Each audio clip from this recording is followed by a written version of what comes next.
peptides. $50 billion have been generated selling peptides today. Yes. It's become a craze today. People don't realize insulin's a drug. Yes. GH is a peptide. Yes. How you would get peptides. Ultimately, what are peptides? They're short chains of amino acids. So our body's producing these peptides naturally. And certain peptides, a lot of them need to be injected. Yes. Why do they need to be injected? Right. Some of them that you can actually take orally. Why are those different than the ones that have to be injected?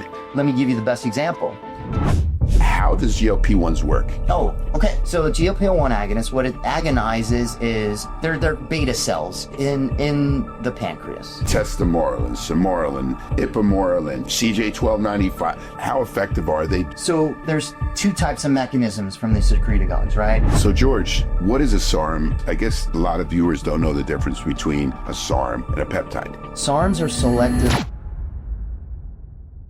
Hi, this is Rich Gaspari, and I'm your host for Beyond the Muscle, and I have my guest, George Mariano from American Medical Wellness, and our subject today is we're going to talk about peptides. Now, George has been a friend of mine for, I hate to say, I have to say my age here, but 40 years that I've known George. He's my old training partner. We trained together for the Mr. Olympia. He himself is an avid bodybuilder, competed in nationals, and you've done almost every show. You were almost there to get your pro card. I mean, this guy, I got to tell him, his longevity. You've tried for your pro card. Actually, was it last year or 2 years ago? A few years ago, yeah. Yeah, I remember. And listen, this guy is a beast.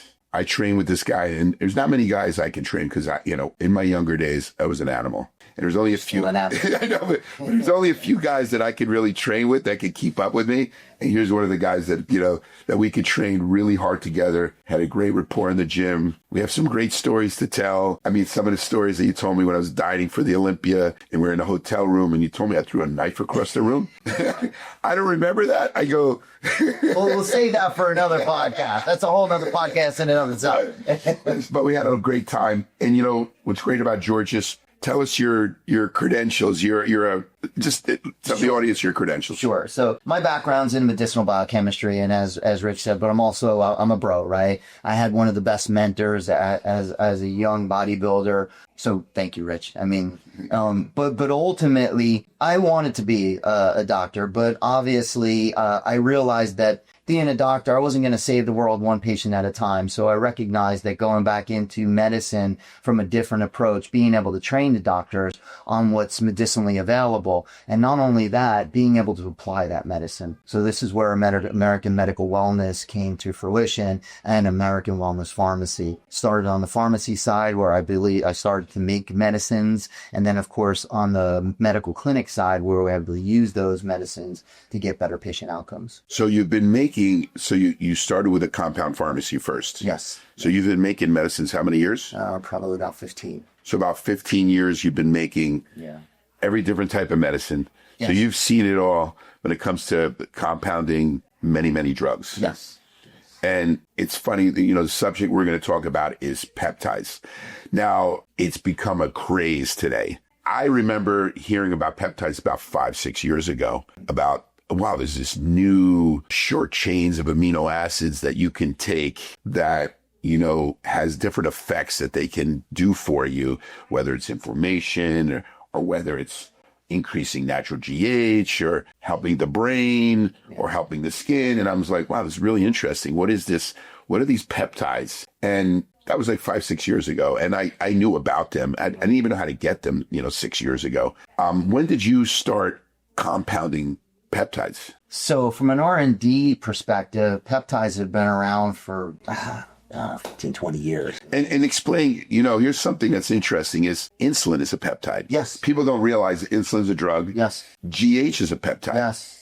So those are both peptides. Glutathione's a peptide. Glutathione a peptide. I mean, but most people know insulin. People know what insulin is, and insulin. Right. Or a protein hormone, yes. Yes. So what that is. And I thought peptides were short chains, but sometimes they could be long chains. Yes.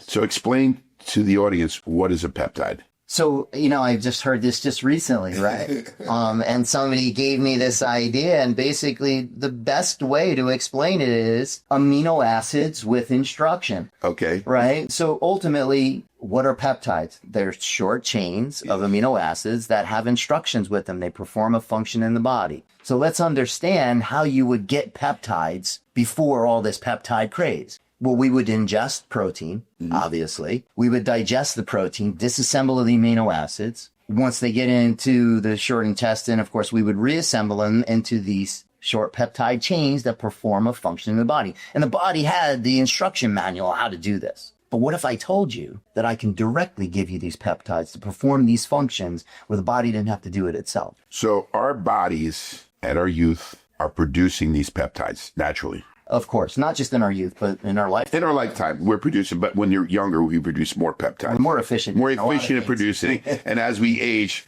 we produce less and less. We slow down a little. Yeah. So get into that. So these are short chain amino acids. Now, how short is short? I know GH is 191, amino acids. Right. Is that a short chain? It doesn't seem that short. Well, the FDA is defined, right? Well, but what the FDA is defined is this arbitrary point of, 5 to 40 amino acids. So they could be up to 5 to 40 to be a peptide. Yes. What about insulin? How many amino acids? Insulin, I believe, is 15. So, yeah, So 15. Short chain peptide. So it's a it's a short chain peptide. Yes. So, like you said, they're short chain of amino acids. Your body takes amino acids, ingesting protein, Right. disassembles, rebuilds them for the purpose of whatever they need to Whatever use. the body needs to do. Yes. And certain peptides, and this is what people are seeing, like a lot of them need to be injected. Yes. Why do they need to be injected? Right. Some of them that you can actually take orally. Why are those different than the ones that have to be injected? Explain that. So if we understand what a protein is, what a peptide is, we also have to understand environment and conditions, right? Let me give you the best example. You have an egg. You crack an egg open. The so-called white or clear part of the egg, right, is clear before heat is put to it. Yeah. Now you put it on the stove and you start to fry the egg. What happens to that clear part? Turns white. Of course, because the protein starts to degrade. And why does it start to degrade? Because the environment has changed. Heat has been added to it. So this is where we see problems with the efficacy or the use of peptides being able to be ingested. Yeah. Right? So some peptides, they can't handle the heat or the pH of the stomach or the GI tract. So obviously to get past that, they must be injected. So again, these are environmental factors of what degrades a peptide or a protein. And that's really simple as that. Okay. So certain peptides can't tolerate certain environments. So Yes. why certain peptides can't be ingested, because the environment is a certain pH, which is acidic. Right. So acidity is going to break down the peptide. Yes. So it doesn't work Right. Or anymore. heat. Right. Or heat. Yes. So they're not going to work. And that's why a lot of these peptides have to be refrigerated. Yes. You can't just have or you can have for a short period, but they have to be kept cold. Correct. So let's get into the purpose of peptides and why there's a huge craze. I think one of the biggest things is pain management, and one that's super popular more than a lot of them is this 1-BPC, 157, and TB 500, which now are actually banned by the FDA, correct? They're not able to be used because they're not recognized as drugs that have the appropriate safety mechanisms for the FDA to approve them as a drug. And I don't know if I'm saying that appropriately, but I want to step back a second, Rich, just so we kind of understand where we're going with all this, right? Peptides are medicine. Yeah. Right? But the FDA has decided what is medicine and what is not medicine. So we have to really know that the FDA is supposedly helping us in a sense that they want to make sure that we're all safe. So anecdotally, all these peptides out there, we know they work, right? We've had testimonials. People have taken them. We know that the inflammation process is diminished. We know the angiogenesis, right? Better blood flow. All these peptides are working, but because science hasn't caught up, now we're saying that these peptides are banned for whatever reason. I believe that as science starts to catch up, peptides, they're not going to be banned. They're going to be name brand medications like you see with a lot of GLP-1 So they were agonists, right? Like semaglutide and tirzepatide, right? Then Big Pharma is going to get a hold of them. And there's a lot of them. Vyleesi, PT141. There's tesamorelin, which is egraph, right? There's sermorelin. IGF-1, which is Increlex. There's all of these peptides actually have a pharmacopoeia for them. Right? So the big ones, we're going to say the biggest ones, the GLP-1s. Right now, because what's the biggest problem in America is obesity. Right.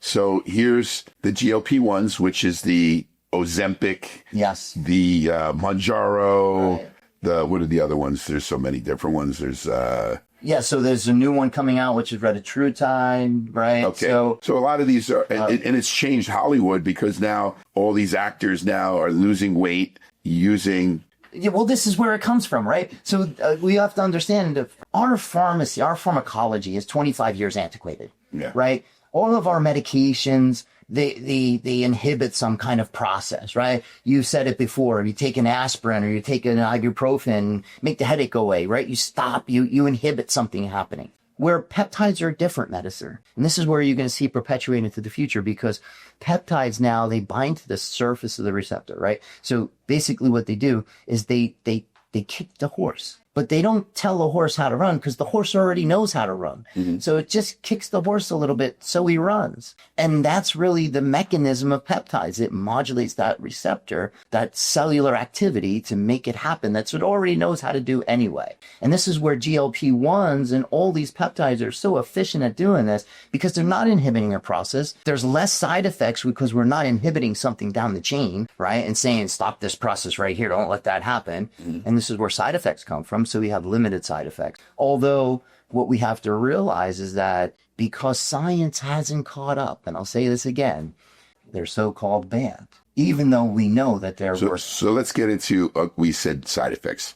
I know that there's a lot of GLP-1s that you can use that actually make you nauseous. Yes. There is side effects to using them. Right. How does GLP-1s work? So you're saying it's kicking the horse. What is it doing to get someone to lose weight? Oh, okay. So let's take semaglutide, for instance, right? So a GLP-1 agonist, what it agonizes is there's these cells. Let me say this so where everybody can. They're beta cells in the pancreas, okay, that produce insulin. Okay. All right. And what it does is it basically kicks those cells, kicks the horse, hey, produce more insulin, right? So it's reducing balance the insulin. So these peptides are helping your body produce more insulin. Right. However, the side effect of this is that it slows the GI tract. This is where the side effects come. So that also slows the GI tract, slows the absorption of food in the small intestine, and the emptying of the GI tract. In turn, there's a CNS or a brain-like stimulation where you're more satiated. So now you have less craving. So you feel full. So you stay fuller longer. Your brain says, I'm still full. Ultimate, you eat less. But along that comes with constipation,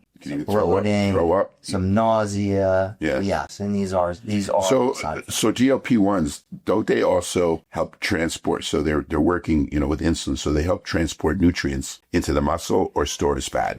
That's what insulin. My understanding of insulin, it's either going to store fat or is it going to help store nutrients into the muscle? How does it work? Insulin becomes so it actually lowers insulin resistance and increases insulin sensitivity, right? So in insulin, you don't want to be insulin resistant. Sure, right. Because and that's what fat people, obese people are insulin resistant. Yes. So it takes away that insulin resistance. Yes, absolutely. And this is why a person who has less insulin resistance are normally skinny guys, or they don't gain as much weight as easy. True, and that's because the overproduction of insulin. Think about if I were to call you on the phone, right? And I would call you on the phone 5 times in a row. Call. And I'm calling. Maybe the first few times I call you, you're going to answer the phone, right? But the next 5 times I call you, oh, that's just George again. Oh, that's just George again. Oh, that's just George again, right? So what happens is this response becomes dulled. Yeah. So this resistance goes up because I'm not listening to you anymore. Because insulin's the key that opens up the lock that for nutrients to get into the cell. Okay. So what happens is the cell goes, oh, that's just insulin again. That's just insulin again. That's insulin.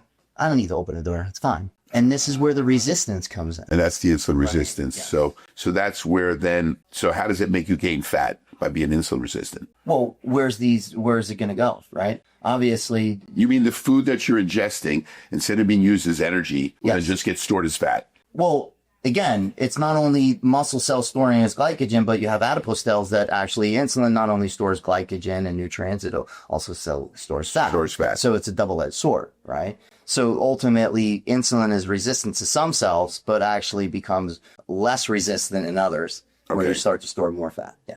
So GLP-1s, they reduce appetite. Yes.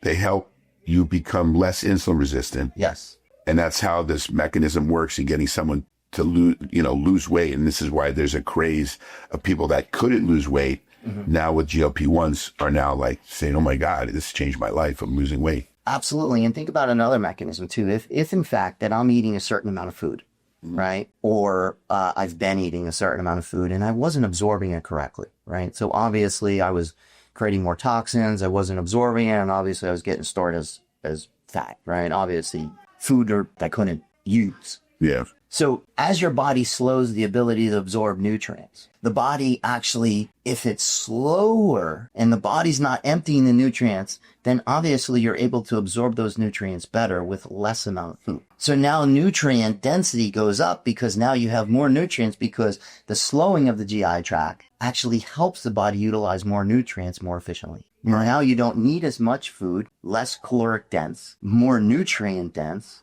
providing the body with better nutrition. Wow. So all these GLP-1s are categorized as drugs. You have to get them from They are categorized as drugs. Yeah, and now a lot of these peptides, like you said, now BPC or TB500, they kind of banned them because probably later on they're going to be put as a drug, for whatever. Just like they're buying time. They're buying time to become like GLP-1s that like Ozempic and Mounjaro and all these other ones. Be properly tested like these other drugs.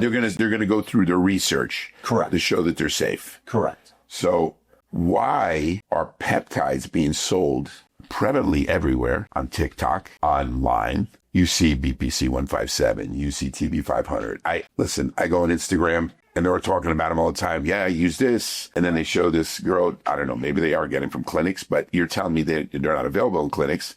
So therefore, they're getting these, what would you call it? I guess black market. Well, for research purposes only. So they're not for human use because they don't have a pharmacopoeia. They haven't been recognized by the powers that Research of what? Research to inject them into your body? Well, research purposes. Research purposes for anything, right? We inject monkeys and cats and dogs and mice and. Yeah, but we're not doing that. It's just the verbiage to prevent what they use as a disclosure to get away from you're not supposed to use these in you. We can sell them to anybody for research, but they're not for human use. So we're telling you shouldn't inject this in yourself, even though that's what people are doing. Yeah. But this is the disclosure statement they get away from. And it's funny because when you go to these websites, and guys, I've been to websites, they don't really tell you. They give you the powder. It's not constituted with water, right, or bacteriostatic water, right. And then I get somebody in the gym, because I'm a gym bro. Rich, how do I use this? First of all, I'm not a doctor, but they always come to me because I'm, I know everything because I've been a bodybuilder. It's like, how do I use this? I'm like, I don't freaking know how much water you got to put in, and I don't know the dosages to use, and they're not telling you, and it's just really weird how they're selling these, but they're not really instructing people because when you go to their website, they're not allowed to instruct you on how to use it. True. And that's the thing. It's like, we don't know what's in that bottle, right? Yeah. It again, research chemicals only, right? So we can say what's in this bottle, but I don't have any regulatory or any, testing behind it that says, here's the COA, this is what's in the bottle, this is what you're getting. So again, we'll go again back to the subject of the anti-inflammatories. Right. So for research purposes. So George, what is legal right now? You said there's pentadecapeptide arginate. Yes. Which is BPC, or BPC is a made-up word. You said it basically means, what does BPC mean? Body protective compound. Body protective compound, but it's a made-up word. Yes. And now with the arginine attachment, it becomes legal now. So. Or is it not? The FDA isn't caught up to making that also right. So BPC is pentadecapeptide. Pentadecapeptide has an arginate molecule, PDA, attached to it for better blood flow and absorption. So it's not BPC anymore, it's PDA. PDA. But it provides the same mechanism, right? Angiogenesis, better blood flow, regenerative cellular, anti-inflammatory properties, right? The bottom line is that because the FDA has described this particular sequence without the arginate as being banned or not enough safety or efficacy or data behind it, PDA is now something that people are using. Now, of course, it's not allowed as an injection, but you can use it as a topical or as a but people are injecting it, of course, for research purposes.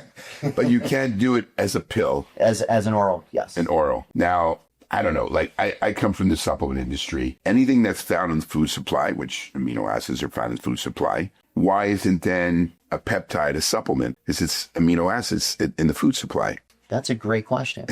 So here's the thing. As we started this conversation, to understand that these are amino acids with instructions. Okay. So they're not in the food supply. They're not in those sequences. But they are found in the human body, which... Absolutely. Is it found can you find BPC in a pig? Of course, it's in a cow. Gastric juice. Yes. It's okay, so then technically it's DSHEA compliant because I can eat the stomach of a pig or I can eat the stomach of a cow and be able to ingest BPC 157. Not quite. Because again, as I said, as you eat proteins, they get disassembled and reassembled. But I thought that doesn't get destroyed by pH. No, so BP, because it's made from gastric juice, it can withstand the GI tract. But what I'm trying to say is these particular sequences with instructions are not in the food supply. They're actually created by the body and the natural mechanisms that they need them to. So if you eat a cow, you're not going to get BPC. No, you're not going to get it in that. However, if the cow needed BPC, it could create it. It can create it, but it's not in that. But it's not in there. There's not a particular area of the cow. Like you said, it's produced in the cow stomach. Could I get BPC technically from eating cow stomachs? No. Okay. So it's not DSHEA compliant. No. So it does. It's just a question because, you know, I'm saying I'm in a supplement. If I could find something that is DSHEA compliant, meaning it's found in this food supply, I could sell it as a supplement. But here's the gray area. So let's discuss that for a second, right? Because this is where the FDA had to go and be very careful about what they banned. Mm-hmm. And the reason why they put these things on the category 2 list is because these certain sequences were banned. They couldn't say we're banning amino acids. Yeah. They couldn't say we're banning all protein because obviously nobody would be able to make anything. Yeah. So that's why, again, these peptides are amino acid sequences with instructions that can't be found in the food supply, but they're not actually supplements and they're not actually drugs, which makes them this gray area where people are kind of being the Wild West at this point. Where regulatory pharmacy comes in and where we're at is where we have certain laws that we have, regulations that we have to abide by. And those laws state that to be able to make something or compound it, it has to have a pharmacopoeia, or it has to be on the bulk drug list that the FDA provides. It's saying these are the drugs or the API components that you can actually use to make a drug, right? And without that, then of course they're not legal to make for human use. So here's something you're really interesting, really popular online. You heard of the Wolverine stack? Yes. So the Wolverine stack is a combination of BPC 157 and TB 500. Now talking to you, you're basically saying you're not really supposed to combine them, mix them together and use them because there's no research showing that it works synergistically or is effective. Maybe you can inject them separately, but should you really mix those? So here's the thing. They're sold that way. Of course. I mean, because they just created this combination, right? Yeah. With no understanding of chemistry. Laws of physics. Yeah. And ultimately, can you combine them? Do they have a synergistic effect? Yes, but storage conditions. We have to understand, again, these peptides are a certain sequence, right? And some of these peptides have a C terminal or an N terminal. This is really getting deep into functional medicine. What does that mean? What does that mean? This basically means it's the end that kind of cuts off the end of the sequence, right? So nothing else can attach to it. But now you take these two peptides with a C or N terminal peptide on the end that stops like kind of the end of the shoelace. Right? Mm-hmm. And then you put them together. And what happens is when certain terminus or certain amino acids combine, there's a residual or a residue actually that occurs. And this residue can actually increase hydrolysis. What does that mean, George? It means the addition of water. But what that does is it breaks these peptide bonds. So to be able to break those peptide bonds, now, of course, that sequence now comes apart. So it becomes ineffective. It's very possible that it could become ineffective. And So that's mixing and team. So guys, looking out there, there's no research that proves that this Wolverine stack really works, because when you mix them together, they can actually hinder both. Disassemble. They disassemble the two effective peptides. We don't have research to say yes or no. But we don't know. But that's the reason why monotherapies is the best. So would you just inject them separately? Monotherapies would be the best. You'd be injected Of course, you can take them separately, just don't store them together in the same bottle. It's not like, everybody believes that they're getting some kind of effective price point break because, if I buy this one for 100 and this one for 100, but if I get them together for 75, I'm getting it for better. And that's how it's been in the end. Listen, it's not about science, it's about sales. Yes. When it gets to that point where people are buying peptides and it's prevalent out there. So, we talked about the inflammation peptides, the PPC, the TB. Well, the TB is different from, it's not the TB is actually an anti-inflammatory. But I heard it does more repair. It does angiogenesis, cellular repair, but it also works as an anti-inflammatory and an immune response. Yes. You've seen it be effective. Absolutely. So anecdotally, and this is where we go back and where I try not to argue the point a lot, simply because science hasn't caught up. We see anecdotally these peptides work. We see GLP-1s work. We've seen BPC work. We have testimonials out there that they do work. Just because the FDA and science hasn't caught up yet doesn't mean they don't work. It just means the legality of the situation is you just can't make them for human use. So more to the mainstream market used in our bodybuilding is the anti-inflammatory, the ones that bring down inflammation, and the ones for weight loss. Those are more towards the mainstream. Then let's get into other peptides, the ones that will increase natural GH. Yes. So we have, and there's a lot of them out there. There's tesamorelin, samorelin, ipamorelin, CJ1295. There's so many different ones. Right. How effective are they? Do they naturally increase your GH? They call them secretagogues. I guess they help the pituitary. Like you said, it kicks the horse for the pituitary to produce more GH. So there's two types of mechanisms from these secretagogues, right? One is a GHRH, right? Kicks the hypothalamus, the horse, right, into growth hormone releasing hormone. This tells the pituitary to produce more growth hormone, and obviously that's that mechanism. Then the other mechanism is ghrelin mimic, which is obviously produced with your hunger hormone.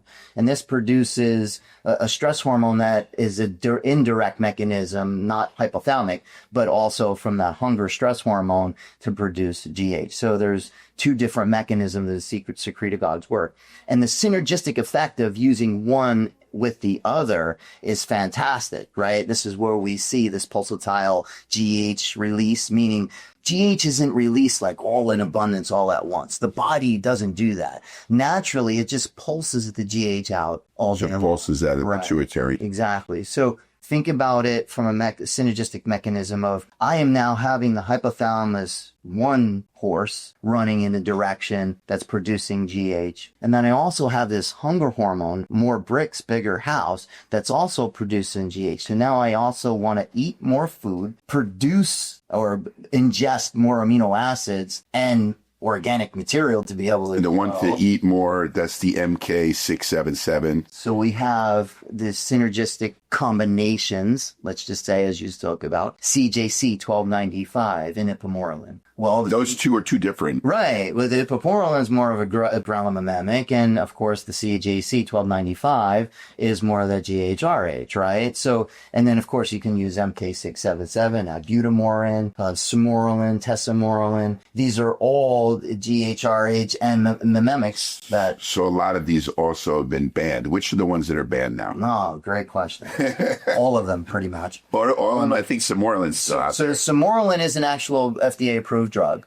So is tesamorelin. The difference why tesamorelin isn't widely available is because, remember, it's expensive too. Well, that's true, but there is a name brand out there for tesamorelin called Edref. And that actually isn't, it's FDA approved, but it's not being made anymore. It's actually not being used. The bottom line is, remember we said about the sequence and the length of the chain, and the FDA just arbitrarily said it has to be 40 amino acids or shorter. Well, tesamorelin is 44, which makes it a biologic. Doesn't mean it can't be made, but now you have to have a special license to make a biological. So it's 40 and under is considered a peptide. Anything above 40. They're all still considered peptides. It's just peptides that are larger than 40 amino acids long are now biologic peptides. Growth hormone would be one. Yeah. Right? 191. What's concerning and unique and you question is insulin's a biologic. Yet it's only 15. Yeah, only 15. What about IGF-1? IGF-1, again, shorter chain, right? So it's not considered a biologic. So IGF-1 is your GH converts to IGF-1. So let's understand that mechanism, right? So you have hypothalamus that stimulates the anterior pituitary to create GH.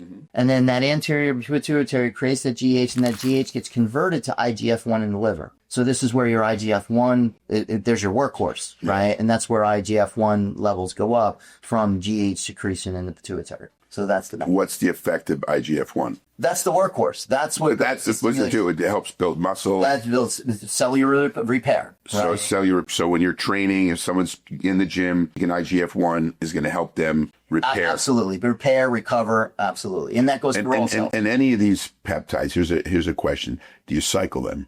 Good question. So it really depends on what you're trying to accomplish, right? And you can't keep your foot on the gas all the time, right? And we've talked about this in other conversations about doing these biorhythms, these growth phases, and then of course these longevity phases and growth phases. And ultimately what we need to do is recognize that there's growth phases, but then of course there's these health phases, there's longevity phases that we need to slow down so we don't have the foot on the gas all the time. And that's where IGF comes in, and that's where you call cycling. We want to have a recovery, repair type mechanism, but we also want to have a growth phase. So think about our training. We push getting ready for the Olympia. 12 weeks. Okay, got to really push. Yeah. What happens after that 12 weeks? Well, you rest, recover, you don't train as much. Why? You give your digestion a break, you give your organs a break, you give your body a break, your joints a break. Same thing goes for using peptides. You want to kick the horse and then let them relax. You want to kick the horse and then let them relax. So, George, it's funny because these peptides are actually sold in health food stores, but they also sell SARMs. Right. What is a SARM as opposed to a peptide? Because I guess a lot of viewers don't know the difference between a SARM and a peptide. And SARMs are relatively new, too. They kind of came out maybe about 10, 12 years ago, or maybe longer, SARMs. So we go back to the original statement of the peptide with instructions, right? Obviously, you can get amino acids in the health food store, but these are peptides with instructions. SARMs are selective androgen receptor modulators. A little different. Let me tell you why. And we're going to get into a little bit low level here, but just hang with me for a second. Again, as I said, a peptide binds to the surface of the cell, the receptor, right? Binds to the surface. Binds to the surface, and it actually stimulates some type of function to have Make that cell work better. Okay. Where you have selective androgen receptor modulator or a steroid, actually works intracellular. Intracellular. So by intracellular, and it actually affects DNA. It affects the... So it actually can tell it to do something it wasn't programmed to do in the first place. That's the difference between a SARM and a peptide. And I know it's a little low level to understand there is a difference, but ultimately where a peptide modulates the cell to do what it already knows how to do, and a SARM actually makes the cell do something that was never intended to do or didn't know how to do. If that makes any sense. So that's kind of like the difference, because everyone, I mean, there's people out there, there's kids out there they want to use SARMs. Are they safer than steroids? Safety and efficacy, first of all, SARMs are banned. They do have side effects. Yeah. And they are banned. Yeah, are they used in medicine at all? No. So where do they come from? Where do these things come from? Well, I don't know. I mean, quite honestly, medicine and research is out there, right? We're always, defining things. And here's the key to understanding where we're headed with medicine. 80% of medicine is going to stay the same. We're all, these medical regulatory boards are all going to run off the cliff together, right? However, it's those unique minds, the 20% that are going to perpetuate medicine. And these are those minds that are coming up with the SARMs and the peptides and all this unique medicine that's not approved by the powers that be because it's different. And we didn't say so, right? Hey, Nicholas Tesla, they thought he was a nut. I don't know. We're all driving around with cars that, you got to plug in the wall now. Yeah. So was he that crazy? Yeah, alternating current was right, Tesla. Right. So and then of course. So again, I think to perpetuate medicine, to perpetuate the human race for that matter, there's always going to be these outliers. And there's always going to be anecdotal evidence before it's actually proved by the powers that be that basically said this is okay to do. And this is where we are with peptides at this point. So you gave me the amount of money right now that's generated from peptides. What was that amount of money? I think it's about $50 billion. And that was 2024. So $50 billion have been generated selling peptides today. That's a huge number for a short period that it's been out. Yes. Well, short period that it's been recognized. And now it's, I guess one of the biggest ones are the GLP-1s that are bringing a lot of money. That's most of the money. That's most of the money coming from those. So let's get into other peptides. You know, we talked about anti-inflammatory, repair, GLP-1s for, weight loss, GH releasers that we talked about. What are other peptides that are out there? So there's some other banned ones that are out there like MOD-SC, mitochondrial conditioning. What does that do? Okay, great question. So mitochondria, what's mitochondria, right? Mitochondria is they're the powerhouse, the factory. Energy within the cell. I always call it the energy within the cell, the muscle. What science has proven, the more mitochondria I have and the more cellular condition those mitochondria are, the longer we live. Yeah. That's a direct correlation. So what MOD-SC does is cellular metabolism, actually increases ATP production, oxidation in the in the mitochondria, and being able to promote that ETC, that electron transport chain. Electron transport chain is just the way our body produces ATP. ATP is our energy currency. So think about all cells, brain cells, muscle cells, heart cells, right?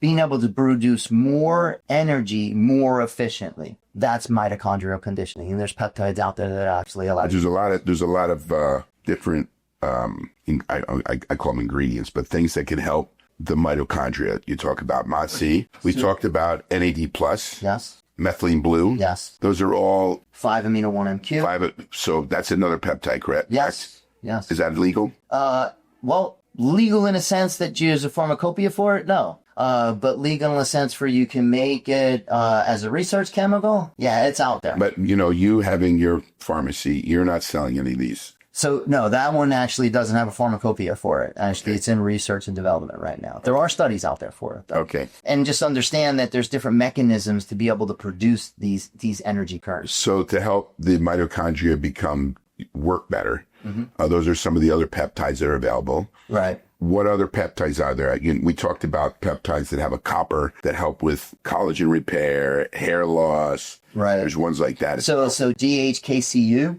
Okay. GH, and now I've seen a lot of that online. Right. GHKCU. GHK. And CU is the copper. CU is the copper component. Yeah. And what this helps is elasticity and collagen development. Is it topical? Is it injected? Great question. It's legally being able to be produced as a topical, but the FDA said that they don't have enough studies in humans to be injectable. But are people injecting it? Of course, for research purposes only. So when it's injected, what's the reason it's injected? Because it's supposed to go to help with collagen repair. People believe it's going to work more systemically. And you can apply this to your face? Sure. Your hair, your face, your skin. I mean, and George, I talk to you all the time. You have the other peptides that are out there. You said one that mimics like Botox. Yes. Is that a peptide? You were talking about acetohexapeptide. Yes. Acetohexapeptide. Acetohexapeptide. So you can apply it to your wrinkles and it'll actually, what does it do? Or is it out there yet? It is out there. And it's in a lot of your over-the-counter actually skin products that are out there. Yes. Okay. And what it does is it actually allows the relaxation of those fine lines. So it'll get the fine lines too. Yes. Yeah. So now, is it going to work exactly like Botox? No, but similar to other retinoids and yes. Okay. So that's out there. So we have that. Some of the ones that I've used, and I'm going to tell you, I use cerebral lysine. Yes. No, there's also nootropic peptides. Yes. So to help the brain work more effectively. And I'm more into like the brain nootropics now because I want to get my brain to work better besides just, build muscle. How effective are those? Fantastic. And again, there's other ones that have been banned like dihexa. Right? They just banned cerebral. So cerebral lysine isn't banned, but it's banned. It's not approved in this country for use. However, in other countries like China and Russia, over in Asia, they're using as a stroke protocol. So it's a mandatory stroke protocol for any patient that comes in. It's an immediate use of this drug for stroke protocol to increase BDNF, CDNF, right? There's other peptides in there called PE2128. So again, it's a conglomerate of things, and it's actually derived from porcine, from pig, right? But ultimately, we're also Pig brain. Yes, well, so derived from porcine. Yes, Yeah. but we're also seeing a lot of this use testing in autism now. Really? Yes, for children. So actually, I just spoke with a doctor the other day about a program that they're doing down out in Panama. And actually, I won't say much more about that, but obviously, they're doing a lot of research and development using cerebrolizin with autistic children. So the research on peptide continues on. There's going to be more and more peptides that are going to come out to the market. I mean, we just talked about different arrays of how they're used, right. But there's going to be so many more uses. There is so many peptides, Rich. They're developing sequences every day. There's a plethora, thousands of mechanisms out there that we really don't have any understanding, but we developing these sequences every day. And little by little, like I said, our medicine is 25 years antiquated. As we start to develop these peptides, you're going to see peptides being the forefront of medicine in the future. It's just the way medicine's going. Now, in the next 5 to 10 years, you're going to talk about 140 of them. It's not going to be these 5 or 6 that everybody knows about. That's what's amazing is they're just going to keep coming out, and there's so many more peptides. So you guys out there, also buyer beware. If you're going to buy peptides, get them from a clinic. I go to George's clinic, American Medical Wellness. I go on all the peptide protocols that you get me on, between the inflammation, natural GH, release, the ones for elasticity of my skin, because of course I want to stay young. So I'm trying to take everything that you could give me, in the peptide range, but go to a reputable clinic. George, your clinic is in Las Vegas. Yes. Listen, it's an amazing place.